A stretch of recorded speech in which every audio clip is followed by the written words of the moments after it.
লাভ করবেন। এই সিদ্ধ লাভের করার পরে সেই স্বরূপে ধামে যদি সেই স্বরূপের পরিকর গণের সমান, অর্থাৎ আগের থেকে যিনারা ওখানে অবস্থান করে আছেন, আমি তো এখনো যাইনি ওখানে, আমি চিন্তা করছি, তা বলছেন যে যে সমস্ত পরিকররা ওখানে আছেন ওই সমস্ত পরিকরের সমান যদি আমি ঐশ্বর্য লাভ করতে পারি, তবে তাতে আমার মুক্তি হবে, ওই জাতীয় মুক্তি হবে। কোন জাতীয় না বলছে শাস্ত্রী মুক্তি হবে। আর তখনই ওই সেই মুক্তিকে বলা হচ্ছে শাস্ত্রী মুক্তি। আবার বলছেন কি যে সারূপ্য সমান ও রূপ প্রাপ্তি। এই সমান রূপ অর্থাৎ বলছে যিনি যে স্বরূপের উপাসক, তিনি যদি সেই স্বরূপের ধামে সেই স্বরূপের সমান রূপ প্রাপ্ত হন, অর্থাৎ নারায়ণের যদি উপাসনা করেন তাহলে নারায়ণের যে চতুর্ভুজ সেই স্বরূপ তিনি প্রাপ্ত হবেন। যদি নৃসিংহের উপাসনা করেন তাহলে নৃসিংহের মতন তার রূপ প্রাপ্ত হবে। তাহলে এই যে মুক্তির কথা বলছে সেই মুক্তি হচ্ছে সারূপ্য মুক্তি।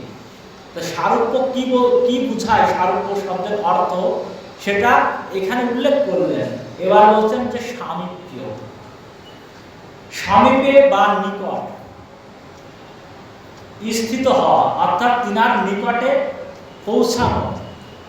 যিনি যে ভগবত স্বরূপের উপাসক তিনি যদি সেই স্বরূপের নিকটে অবস্থান করেন বা সেখানে যাওয়ার যোগ্যতা অর্জন করেন, তখন তাকে মুক্ত হয়, অর্থাৎ তিনি মুক্তি লাভ করেন। সেই মুক্তিকে বলা হচ্ছে যে সামীপ্য মুক্তি এবং সারূপ্য। তা বলছেন যে সমান সেই ধামে, অর্থাৎ সমান সেই ধামে বাস করা।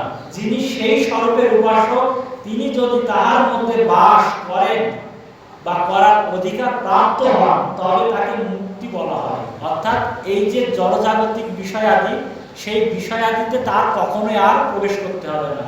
যেমন স্বর্গ প্রাপ্ত হওয়ার পরে স্বর্গের যতদিন পর্যন্ত পূর্ণ ফল থাকবে ততদিন পর্যন্ত সেখানে সুখ ভোগ করতে পারবে, তারপরে আবার তাকে বিতাড়িত হতে হবে। কিন্তু এই যে চার প্রকারের যে কথা উল্লেখ করছেন, এই মুক্তির কথা বলছেন কি যে এই মায়ার জগতে আর তাকে ফিরে আসতে হবে না, যার কারণে মুক্তির কথা বলছেন। তো এই চার প্রকারের চার মুক্তি আছে। যে সমস্ত সাধক তিনারা সেই ভাব চিন্তা বা স্বরূপাদি নিয়ে উপাসনা করবেন এবং উপাসনা যখন সিদ্ধ লাভ হবে তখন সেই স্থানে তিনারা প্রবেশ করবেন। তা এই চার প্রকারের মধ্য দিয়ে তা মুক্তির পথে কথা বলা হচ্ছে। তো মায়িক অর্থাৎ এই ব্রহ্মাণ্ডের যে অভিনিবেশ তা দূরীভূত না হয়ে, অর্থাৎ এই সমস্ত উপাসনার পদ্ধতির যে বিষয় অর্থাৎ যে সীমা, সেই সীমায় যদি পৌঁছানো না হয়, কিন্তু হয়তোবা রাস্তায় আছে, অর্থাৎ উপাসনা করছে কিন্তু সিদ্ধ লাভ হয়নি, ততবেলা পর্যন্ত মুক্তি হবে না। কিন্তু যার কারণে বলছেন যে সেই অভিনিবেশ দূরীভূত হয় না, আর জীব স্বরূপে অবস্থিত তখন হয় না। যতবেলা অভিভূত দূরীভূত না হবে ততবেলা সেই স্বরূপে অবস্থান করবে না। অবস্থান না করা মানে কি, যে তিনি যখন যে সীমারেখা আছে সেই সীমারেখায় যতবেলা পর্যন্ত পৌঁছাতে না পারবে ততবেলা পর্যন্ত তিনি তার সাফল্য স্থানে পৌঁছালো না। আর না পৌঁছাতে পারলে তিনি মুক্তি আদি পাবেন না। তাই সালোক্য আদি কোনটাই তখন পাওয়া যায় না। এবং সালোক্যাদির কোনো একটি পাইলে জীব আর সংসারে আসার প্রয়োজন হয় না, অর্থাৎ তিনাকে আর আসার প্রয়োজন হয় না, তিনি মুক্তি হয়ে গেলেন, মুক্ত প্রাপ্ত হয়ে গেলেন। এজন্য সালোক্যাদিকে এই মুক্তি বলা হচ্ছে। আর এটা কোন পর্যন্ত যাবে তা বলছেন কি বৈকুণ্ঠ সেই ধাম, সেই বৈকুণ্ঠ ধামে প্রবেশ সম্ভব হবে। আর বলছেন কি যে সাযুজ্য না লয় ভক্ত যাতে ব্রহ্ম ঐক্য। আর একটা মুক্তির কথা এখানে বলছেন। চার প্রকারের মুক্তির কথা বলে এখন আর এক প্রকারের মুক্তির কথা এখানে উল্লেখ করেছেন, যে কি যে সাযুজ্য মুক্তি। তো শালক্যাদি চতুর্ভুজ বা চতুর্বিধ যে মুক্তি আছে সেই মুক্তি ব্যতীত আর একটা যে মুক্তি সেটা হচ্ছে যে সাযুজ্য মুক্তি, উপাস্য স্বরূপের সঙ্গে মিলিত হওয়ার নাম সাযুজ্য। উপাস্য অর্থাৎ ভগবান যদি নারায়ণের উপাসনা করেন তাহলে তার সাথে মিলে যান, এই মিল হয়ে যাওয়াকে বলা হচ্ছে যে সাযুজ্য মুক্তি। তো সাযুজ্য মুক্তিতে জীব উপাস্য স্বরূপের সহিত তদাত্ম যে প্রাপ্ত, সেই প্রাপ্ত হন, অর্থাৎ অগ্নি সংযোগে যেমন লোহা অগ্নির মতো সেই রূপ ধারণ করেন। অর্থাৎ জীব সাধক যখন সেই স্বরূপ প্রাপ্ত হবেন তখন সেই স্বরূপের সাথে মিশে যাচ্ছেন, সেই স্বরূপে রূপান্তরিত হচ্ছেন। ঠিক ওই কারণে বলছেন যে উপাস্য স্বরূপের সঙ্গে যে অভেদ তত্ত্ব ভাব, তার মধ্যে আর ভেদ থাকছে না, অভেদ না পড়ে না, কিন্তু তার জীব সর্বত ব্রহ্ম বা ঈশ্বর হইতে পারে না। বলছেন যে এখানে সেই জাতীয় হতে পারে না, কিন্তু যেমন অগ্নির ভিতরে লোহাকে যেমন উত্তপ্ত করা হয়, সেটা অগ্নির রূপ ধারণ করে, কিন্তু কি অগ্নি হয়ে যায় না, যখন আবার সরিয়ে রাখা হয় অর্থাৎ সরিয়ে আনা হয়, তো আবার তার নিজস্ব যে স্বরূপ, সেই স্বরূপে ধীরে ধীরে ধীরে ধীরে আবার সেই স্বরূপে রূপান্তরিত হয়। এই জন্য ঈশ্বর হয়ে যান না। তাই প্রত্যেকটা বিষয় এখানে উল্লেখ করে আমাদেরকে পরিচয় করে দিচ্ছেন যে কার স্বরূপে যে কোনো সময়ে তা হইতে পারে না। যাই হোক, এখন বলছেন কি যে সাযুজ্য যে প্রাপ্ত অর্থাৎ সাযুজ্য মুক্তির কথা বলছেন, তা সেটা দুই রকম ভাবে ভাগ করা হয়েছে, এক ব্রহ্ম সাযুজ্য আর এক ঈশ্বর সাযুজ্য। তাহলে সাযুজ্য যে মুক্তি সেটা দুই ভাগে ভাগ করা হয়েছে, এক ব্রহ্ম সাযুজ্য আর এক ঈশ্বর সাযুজ্য। নির্বিশেষ ব্রহ্মার সহিত যারা সাযুজ্য প্রাপ্ত হন তাদেরকে সেই সমস্ত মুক্তিকে বলা হচ্ছে কি যে ব্রহ্ম সাযুজ্য। নির্বিশেষ যে ব্রহ্ম আছে তাতে প্রাপ্ত হন। আর বলছেন কি যে ঈশ্বর সাযুজ্য, তা বলছেন যে ভগবানের কোন এক সবিশেষ, নির্বিশেষ না, সবিশেষ ব্রহ্মের সহিত যারা সাযুজ্য প্রাপ্ত হন তাদেরকে সেই মুক্ত, অর্থাৎ যেমন নারায়ণ বা নৃসিংহের কথা বলছেন, ইনাদের স্বরূপ আদি আছেন, অর্থাৎ এই জাতীয় স্বরূপের সাথে যারা সেই সাযুজ্য প্রাপ্ত হন তাকে বলছেন ঈশ্বর সাযুজ্য। ব্রহ্মা আর ঈশ্বর ভগবানের দুটোই চিৎ শক্তি অর্থাৎ আনন্দ স্বরূপ, কিন্তু এক তার যে আকার আকৃতি নেই, অর্থাৎ সেই ব্রহ্ম আর যে আকার আকৃতি আছে অর্থাৎ তার শক্তি লীলাদি প্রকট করতে পারেন, যেমন নৃসিংহ নারায়ণ আদি।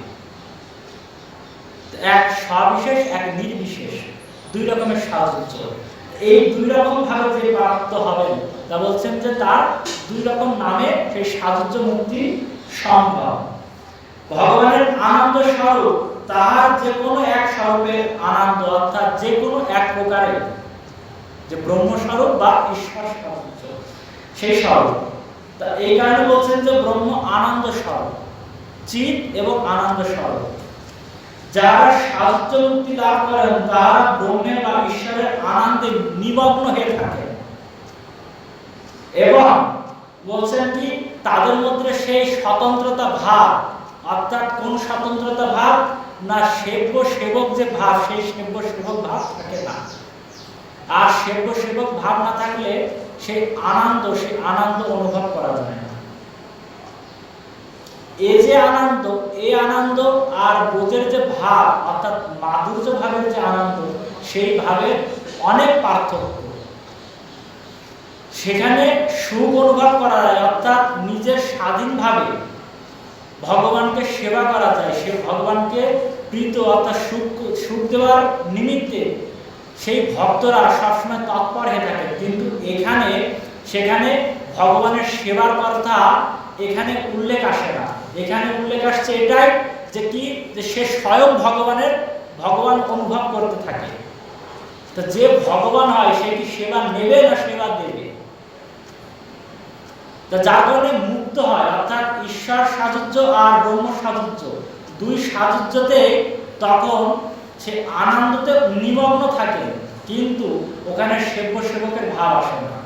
আর সেব্য সেবকের ভাব আসে না বলে যিনারা ভক্ত তিনারা ওই জাতীয় সাযুজ্য প্রাপ্ত করতে চান না। যাই বলছেন কি যে সাযুজ্য না লয় ভক্ত, যিনারা ভক্ত তিনারা এই জাতীয় মুক্তি প্রাপ্ত করতে চান না, যাতে ব্রহ্ম ঐক্য, অর্থাৎ এই জ্ঞান ঐশ্বর্য মার্গ অনুসারে যে সমস্ত সাযুজ্য প্রাপ্ত হয়, অর্থাৎ প্রথম যে মুক্তি 4 প্রকারের মুক্তি কথা বলছে, তো ওই 4 প্রকার মুক্তি যদিও বা তিনারা প্রাপ্ত করেন বা আশা করে সেই সমস্ত উপাসনা করেন, কিন্তু ভক্ত তিনারা এই জাতীয় 2 প্রকার মুক্তি প্রাপ্ত, মানে ভগবান যদি দিতেও চান তিনারা নিতে চান না। তাই বলছে যুগ ধর্ম প্রবর্তন নাম সংকীর্তন চারিভাগ ভক্তি দিয়া নাচাই ভগবান। এখন ভগবান শ্রী ব্রজেন্দ্রনন্দন তিনি এই প্রকারের কথা চিন্তা করে এখন বলছেন কি যে ভক্তি অর্থাৎ ধর্মীয় অনুষ্ঠান আদি তিনারা করেন এবং এই ভক্তির অনুষ্ঠান আদি জগতে দুর্লভ।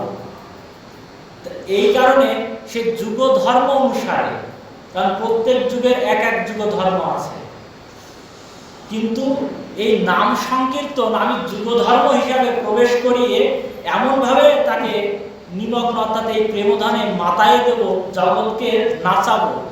তো নাচানোর জন্য সেই নাচানোর বিষয়বস্তু তো নিয়ে আসতে হবে। তা ঠিক ওইরূপ ভাবে চিন্তা করছেন কি যে এই যে পয়ারে কবিরাজ গোস্বামী চরণ এখানে উল্লেখ করছেন যে ভক্ত নির্বিশেষে যে ব্রহ্ম সাযুজ্য গ্রহণ করেন না এবং ঈশ্বর সাযুজ্য সম্বন্ধে কিছুই বলা তার প্রয়োজন আর পড়ে না, অর্থাৎ এই 2 প্রকারের ভক্তরা কখনো প্রাপ্ত করতে চান না। সুতরাং ভক্তদের নিমিত্তে যে এই বিষয়বস্তু তা আর বিশেষ বিস্তারের প্রয়োজন দরকার নাই।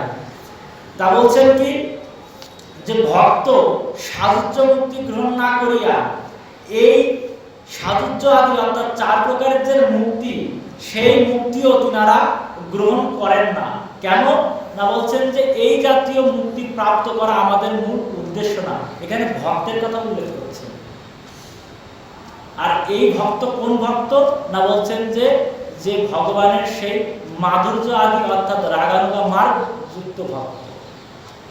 কারণ ঐশ্বর্য মার্গে এই সমস্ত বুদ্ধি আসবেই না, কারণ যখনই একটু ধর্মীয় অনুষ্ঠান করবে তখন ঐশ্বর্য বুদ্ধি সেখানে প্রবেশ করবে। আর ঐশ্বর্য বুদ্ধি বলতে কি না বলছেন যে সেই সসুখ বাসনা আদি, যে এই কর্ম করব তাহলে স্বর্গপ্রাপ্তি হবো আর সাথে সাথে নরক যন্ত্রণা থেকেও মুক্ত হব। এখানে ভগবানের প্রতি যে টান বা ভক্তি ভেতরে জাগ্রত ভাবে যে তিনি প্রবেশ করছেন ভক্তি অনুষ্ঠান করার জন্য, তা কিন্তু নয়। বিধি ভক্তির শাসনের ভয়ে নিমিত্তে এই ধর্ম অনুষ্ঠান করছেন। সুতরাং সেখানে ঐশ্বর্য প্রকাশ পাবে, মাধুর্য প্রকাশ পাবে না। যার কারণে বলছেন যে যুগ ধর্ম অর্থাৎ সত্য ত্রেতা দ্বাপর কলি, এই 4 প্রকার অর্থাৎ 4 যুগের যে যুগ ধর্ম আছে, তো এখন যুগ ধাতু অর্থাৎ যুগ ধর্মের 2 ভাগে এখানে উল্লেখ করছেন যে ধর্ম হচ্ছে ধী ধাতু কর্তৃপাচ্ছে 2 রকম ভাবে। তা বলছেন যে কর্তৃপাচ্ছে এবং করণ বাচ্ছে, এই 2 প্রকারের 2 অর্থে এই ধর্ম শব্দের অর্থ ব্যক্ত হয়। এখন বলছেন কি যে মন প্রত্যয়, সেই প্রত্যয় লাগার পরে ধর্ম শব্দ সৃষ্টি হয় বা তৈরি হয়। তা হচ্ছে ধী ধাতুর অর্থ ধারণ করা। আমরা সাধারণত বলে থাকি ধর্ম অর্থ কি না ধারণ করা। তা বলছেন শুধু ধারণ করা তাই নয়, আর একটা অর্থ আছে। কেননা 2 প্রকার ধী ধাতু 2 প্রকার অর্থে ব্যক্ত হচ্ছে। তা হচ্ছে কর্তৃপাচ্ছে এক শব্দ উৎপন্ন হচ্ছে এবং করণ বাচ্ছে তা আর এক রকম শব্দ উৎপন্ন হচ্ছে। তা কর্তৃপাচ্ছের অর্থ অর্থাৎ যা জীবকে স্বরূপে ধরিয়া রাখেন। এই যে ধারণের কথা বললেন, তা বলছেন যে যাকে স্বরূপে ধরে রাখেন তাকে ধর্ম বলা হয়। এই ধর্মকে বলে সাধ্য ধর্ম। সাধ্য ধর্ম বলা হচ্ছে, যেমন আছে না সাধ্য সাধন তত্ত্ব, তা সাধ্য এবং সাধন দুই রকম, দুটোই ধর্ম। কিন্তু এখন এখান থেকে আমরা বুঝতে পারছি যে ধী ধাতু দুই প্রকারে অর্থাৎ দুই অর্থে ব্যক্ত হচ্ছে বলে, এক অর্থে সাধ্য হচ্ছে আর এক অর্থে সাধন হচ্ছে, এইভাবে হচ্ছে। তা কি তা বলছেন যে প্রেম ভক্তি প্রাপ্ত তার হচ্ছে সাধ্য ধর্ম, সাধ্য সাধন তত্ত্ব। তো সাধ্য হচ্ছে কি যে প্রেম ভক্তি পাওয়ার যে ধর্মটা সেটা হচ্ছে সাধ্য ধর্ম। প্রেম ভক্তি জীবের স্বরূপকে তাহার আত্যন্তিক স্থিতিতে ধারণ করিয়া রাখে। এই যে ধর্ম হচ্ছে ধারণ অর্থে, তা বলছেন কি সেই ধারণ করে রাখে, ওইটাকে ধারণ করে। এখানে অনেকে আবার অর্থ প্রকাশ করান যে ধর্ম হচ্ছে ধারণ করা, যেগুলো আমরা করতে পারবো সেইগুলোই হচ্ছে ধারণ করা। মানে শর্টকাটে এখানে কথা হচ্ছে কি যে যত সহজে আমরা যেটুকু করতে পারি, কারণ সংসারে জীব আমরা যতটুকু করবো ওইটুকুই আমাদের ধারণ, মানে ওইটুকুই আমাদের ধর্ম। কিন্তু অর্থটা ভুল হয়ে গেল। ধারণ বলতে যে নিজের যে স্বরূপ অর্থাৎ প্রেম ভক্তি জীবের স্বরূপকে তাহার এই আত্যন্তিক স্থিতি, এই আত্যন্তিক স্থিতি ওইটাকে ধরে রাখে। ওই সহজ সরল ভাবে ধরে রাখার কথা ওইটা ধরা না, ধরা হচ্ছে এই ধরাটা ধরে রাখতে হবে। আর এই ধরাটাকেই বলা হচ্ছে কি যে প্রেম ব্যতীত এটা কখনো জীব সেই স্থিতি লাভ করতে পারবেন না, অর্থাৎ আত্মান্তিক যে স্থিতি সেটা লাভ করতে পারবেন না। আর ওইটাই হচ্ছে তাদের সাধন ধর্ম, সাধ্য ধর্ম, ওইটা সাধ্য ধর্ম। আর এই সাধ্য ধর্ম করতে পারছে তাকে ধারণ বলা হচ্ছে। আর এখন বলছে যে করণ পাচ্ছে, তা করণ বাচ্চার কথা বলছেন কি যে করণ বাচ্চা অর্থাৎ যে যত জীব স্বরূপে ধৃত হন বা হতে পারেন তাকে বলে ধর্ম। এই ধর্মকে বলা হয় সাধ্য ধর্ম বা সাধন ধর্ম। তো এই সাধন ধর্ম আর সাধ্য ধর্ম তাহলে দুই রকম ধর্ম পাওয়া গেল। তা দুই রকম ধর্ম দুই প্রকারের। এক হচ্ছে স্বরূপকে অর্থাৎ আত্মান্তিক যে স্থিতি সেই স্থিতিতে ধারণ করা, সেটা সাধ্য ধর্ম। আর বলছেন কি যেটা সাধন ধর্ম, অর্থাৎ এই সাধন ধর্ম দ্বারা জীব সাধ্য ধর্ম প্রেম ধর্ম লাভ করে থাকে। সাধ্য মানে কি যেটা আমাদের লক্ষ্য থাকে যে ওই জিনিসটা আমাদের প্রাপ্ত হতে হবে। তো ওই জিনিসটা প্রাপ্ত করতে গেলে তো চলতে হবে বা কর্ম করতে হবে, সেটা হচ্ছে কি সাধন। এই সাধন করার পরে ওই সাধ্য বস্তু আমরা অর্জন করতে পারবো। তাহলে এই সাধ্য আর সাধন দুটোই ধর্ম। এবং ধী ধাতু মন প্রত্যয় যুক্ত হয়ে তখন ধর্ম শব্দ হয়েছে, এবং একটা কর্তৃ পাচ্ছে এবং একটা করণ পাচ্ছে। তো এইভাবে এই যুগ ধর্ম অর্থাৎ চার যুগের যে সত্যতে দাপর কলি, এই চার যুগের যে চার ধর্ম, এই চার ধর্মের যে ভাব, এখন ভাবের কথা উল্লেখ করছেন কি যে যে যুগে যে ধর্ম অর্থাৎ যুগানুরূপ সাধন ধর্মই লক্ষিত হচ্ছে, অর্থাৎ তাকে লক্ষ্য করা হচ্ছে যে কোন যুগে কি জাতীয় ধর্ম ছিল। তা বলছেন এক এক যুগে সাধন ধর্ম এক এক রকম, প্রত্যেক যুগে যে একই রকম হবে তা কিন্তু নয়, এক এক যুগে এক এক ধর্ম। তার মানে সত্য যুগে সাধন হচ্ছে ছিল কি ধ্যান, এই ধ্যান করার পরে সেই সাধ্য বস্তু প্রাপ্ত হতো। ত্রেতা যুগের সাধন হচ্ছে যজ্ঞ, আর দ্বাপর যুগের পরিচর্যা, এগুলো সব সাধন করে করে ওই সাধ্যটা প্রাপ্ত হয়। আর কলিযুগে হচ্ছে সাধন নাম সংকীর্তন অর্থাৎ সংকীর্তন। তাহলে যেহেতু কলিকালে ভগবান ওই প্রেমধন নিয়ে আসবেন, তাহলে প্রেমধন নিয়ে আসবেন কি নাম সংকীর্তনের মধ্য দিয়ে। তো নাম সংকীর্তন যখনই অর্থাৎ ভগবানের গুণগ্রহের কীর্তনাদি যখন জীব কর্ণকমল দ্বারা তার হৃদয়ঙ্গম হয়, তখন তিনি তার আপনা নাচতে থাকেন, অর্থাৎ তার যে শরীরের যে ধর্ম বিকাশ সেটা প্রকাশ পেতে থাকে। যার কারণে বলছেন যে চারি ভাগ দিয়া ভক্তি দিয়া নাচাইব ভুবন, অর্থাৎ জীব তো নাচবে, এমনকি জগৎ পর্যন্ত নাচা শুরু করে দেবে। তো এখন এই নাম সংকীর্তন অর্থাৎ শ্রী হরিনাম সংকীর্তন ইহাই কলিযুগের সাধ্য ধর্ম। তাই বলছেন কি যে হরের নাম এইব কেবলম কলো নাস্তেব্য গতিরন্যথা। তা বলছেন একমাত্র এই নাম সংকীর্তন কলিযুগের ধর্ম। যজ্ঞ অর্চনা আদি, পরিচর্যা আদি এবং যে ধ্যান, এই সমস্ত যদি করেন তথাপিও ধর্মীয় অনুষ্ঠান করা হচ্ছে, কিন্তু যে সাধ্য ধর্ম অর্থাৎ যুগ ধর্ম, সেই যুগ ধর্ম করা হচ্ছে না। কেন না বলছেন যে ওই যে 3 যুগ অর্থাৎ সত্য, ত্রেতা, দ্বাপর, ওই যুগের যুগ ধর্ম ছিল ধ্যান আর পরিচর্যা এবং যে যজ্ঞ আদি ছিল। কিন্তু কলিযুগে যে নাম সংকীর্তন, এটাই হচ্ছে মুখ্য এবং এটা সাধন। এই সাধন যদি করা হয় তাহলে সাধ্য বস্তু প্রাপ্ত সম্ভব হবে। এই কারণে এখন স্পষ্টভাবে বলে দিচ্ছেন যে কি 4ই ভাব। তো 4ই ভাব বলতে ব্রজের দাস্য, সখ্য, বাৎসল্য এবং মধু।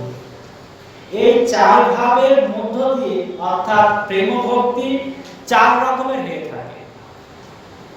তো এই 4 রকমের কি দাস্য প্রেম ভক্তি, সখ্য প্রেম ভক্তি, বাৎসল্য প্রেম ভক্তি এবং মধুর প্রেম ভক্তি। এই 4 ভাবের 4 ভক্তি। এখন বলছেন যে 4 ভাবে প্রেম দিয়া অর্থাৎ যথাযোগ্য ভাবে তাহাকে দাস্যরতি, কাহাকেও সখ্যরতি, কাহাকে বাৎসল্যরতি এবং কাহাকে কান্তারতি আনুগত্যে এই প্রেম দান করা হইয়া থাকে। অর্থাৎ তিনাদের আনুগত্য পোষণ করে ওই প্রেমের ভাবটাকে অঙ্গীকার করে তা সে আগানো যাবে, অর্থাৎ সেই সাধন করা সম্ভব হবে। ওখানে আনুগত্যের কথা উল্লেখ করলেন। তা এখন বলছেন কি যে জীবের আত্মান্তিক স্থিতি, ওই স্থিতি পাওয়ার জন্যই তাকে এই ভাবের ভজন করতে হয় বা এই ভাবের সাধন করতে হয়। সাধ্য এবং সাধন এটা করতে হয়, নয়তোবা ওই স্থিতি না হওয়া পর্যন্ত ততবেলা পর্যন্ত জীব ধর্ম করবে, স্বর্গে যাবে, স্বর্গে পুণ্য খতম হবে, আবার মর্তলোকে আসবে, যদি পাপ করে তা আবার নরকে যাবে। এইভাবে এইদিকে শুধু তার পুনরূপী জন্ম, পুনরূপী মরণ, পুনরূপী জননী জড়াবে, এইভাবে চলতে থাকবে। কিন্তু এই আত্মান্তিক স্থিতি যখনই হবে তখন এই আনুগত্য আদি অর্থাৎ এই রতির যে ভাবের কথা বলছে, এই ভাবের আনুগত্য অঙ্গীকার করে তখন সে সেই সময় অর্থাৎ সেই ভাব যখন আস্বাদন করবে তখন ভগবান শ্রী ব্রজমঙ্গলের কৃপায় তা একমাত্র প্রাপ্ত করা সম্ভব হবে, নয়তো অন্য কোনো মাধ্যমে তা সম্ভব হবে না। তাই বলছেন আপনি করিব ভক্ত ভাব অঙ্গীকারে, আপনি আচারি ভক্তি শিখাইব সবারে। এখন ভগবান বলছেন যে এই ভাব ভক্তির কথাটা আমি প্রকাশ করছি, মানে মনে মনে চিন্তা করছে, এখন এটা তো জগতে দিব, দেওয়ার পরে এটা কিভাবে আচরণ করবেন, কিভাবে সেটাকে হৃদয়ঙ্গম করবেন, এটা আমি নিজে দেখাবো। কেন না বলছেন যে আপনি আচরিয়া ধর্ম জীবের শেখায়, অর্থাৎ নিজে যদি কোনো কিছু না করা যায়, রসগোল্লা যে না আহার করেছে সে রসগোল্লার স্বাদ জানবে না, তাহলে অপরকে সে রসগোল্লা সম্পর্কে কিভাবে জানাবে? এই কারণে বলছেন যে এটা মূল্যবান সম্পত্তি, মূল্যবান সেই প্রেমধন, এটা যেমন সেমন কারোর দায়িত্ব দিলে চলবে না, এটা আমার নিজের সম্পত্তি, যেটা অন্য কোনো ভগবত স্বরূপে অন্য কোনো ভগবত ধামে পাওয়া যায় না, শুধু আমার ধামেই পাওয়া যায়। অর্থাৎ সেই গোলক ধাম অর্থাৎ বৃন্দাবন ধামে সেই মাধুর্য প্রেমধাম পাওয়া সম্ভব, সেখানেই আছে, অন্য কোনো জায়গায় নাই। তার মানে এটা অধিক মূল্যবান বস্তু, এটা যাত্রার দায়িত্ব দেওয়া যাবে না। এই জন্য নিজে যাব, নিজে আচরণ করব এবং সেই প্রেমধন, সমস্ত প্রেমধন জগৎবাসীকে দিয়ে, জগৎবাসীকে তো মাতাবো এমনকি জগৎকেও নাচাই দেব। তা মহাপ্রভুর কৃপায় কিভাবে সেই জগৎকে নাচাচ্ছে এবং কিভাবে সেই অঙ্গীকার আদি করে সেই ব্রজেন্দ্র নন্দন গৌর সুন্দর হয়ে তা প্রেমধন বিতরণ করবে, তা মহাপ্রভুর কৃপা হলে আগামীকাল আমরা আস্বাদন করব। জয় জয় শ্রী রাধে শ্যাম নিতাই গৌর।